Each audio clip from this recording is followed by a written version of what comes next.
विस्तारानं। भारत आणि थायलंड दरम्यान प्राचीन आध्यात्मिक आणि सांस्कृतिक संबंध आहेत। अनेक शतकांपासूनच्या या संबंधांना राजनैतिक स्तरावर नेण्याचा निर्णय आजच्या बैठकीत घेतल्याचं पंतप्रधान नरेंद्र मोदी यांनी म्हटलं आहे।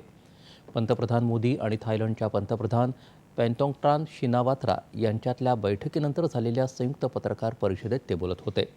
थायलंडमध्ये रामायण लोकप्रिय आहे, तर दोन्ही देश बुद्धांची भूमी आहे। हा वारसा गेली कित्येक वर्ष दोन्ही देशांनी जपला आहे। हे संबंध आता पुढे नेण्याचा निर्णय घेतला आहे। भारताच्या ॲक्ट ईस्ट धोरणानुसार थायलंड भारतासाठी अत्यंत महत्त्वाचा देश आहे।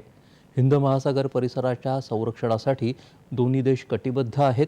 त्याशिवाय मानवी तस्करी, दहशतवाद रोखण्यासाठी एकत्रित काम करण्यावर आम्ही भर दिला आहे, असं त्यांनी सांगितलं।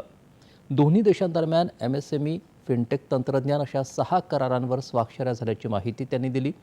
भारताचा विस्तारवादावर नाही तर विकासाच्या धोरणावर विश्वास आहे, असं सांगत उद्याच्या बिमस्टेक परिषदेत भाग घेण्यास आपण उत्सुक असल्याचं पंतप्रधान म्हणाले।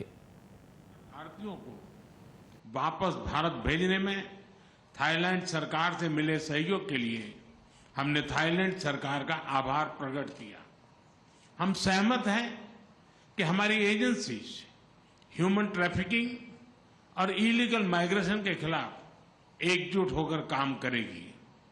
हमने भारत के उत्तर पूर्वी राज्यों और थाईलैंड के बीच टूरिज्म, कल्चर, एजुकेशन ऐसे क्षेत्रों में दिया है। आपसी व्यापार, निवेश और बिजनेसेस के बीच आदान प्रदान बढ़ाने पर हमने बात की। MSME, हैंडलूम और हैंडीक्राफ्ट में भी सहयोग के लिए समझौते किए गए हैं।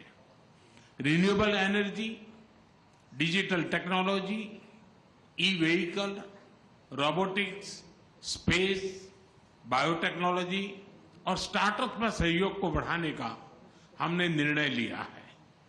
फिजिकल कनेक्टिविटी के साथ साथ दोनों देशों के बीच फिनटेक कनेक्टिविटी बढ़ाने पर भी काम किया जाएगा।